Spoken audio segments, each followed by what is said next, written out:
Board के लिए सबसे इंपॉर्टेंट सवाल, law of reflection of light.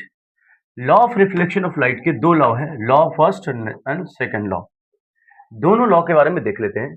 सबसे पहला लॉ बोलता है कि हमारे पास एक प्लेन सरफेस है, यहां से लाइट आ रही है, इसको बोलते हैं इंसिडेंट रे। जहां से लाइट रिफ्लेक्ट होकर वापस जाती है, ये जो लाइट जहां से जा रही है ये वापस रिफ्लेक्ट होकर, उसको बोलते हैं रिफ्लेक्टेड रे। एंड वन से एक लाइन और होती है जिसको हम बोलते हैं नॉर्मल। तो फर्स्ट लॉ है incident ray, reflected ray and normal all line in same plane. ये जो प्लेन है, प्लेन इसको समझ लेते हैं, ये एक मिरर है, मिरर में प्लेन मिरर है। यहां से लाइट आई, आने के बाद रिफ्लेक्ट होकर के वापस रिटर्न जा रहा है light.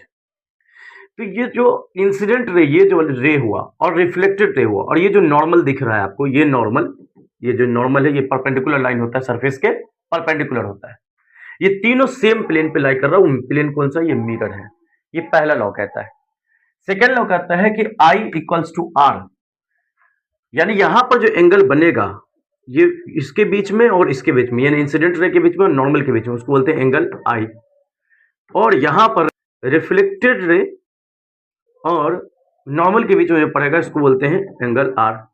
I equals to R, ये सेकेंड लॉ है। यानी अगर ये 40 होगा, आई अगर 40 डिग्री का होगा, एंगल फॉर्म करेगा, तो आर भी 40 डिग्री का एंगल फॉर्म करेगा। ये हमारे पास सेकंड लॉ हो गया। तो first law and second law बहुत इंपॉर्टेंट में है, बोर्ड में कई बार पूछे जाते हैं।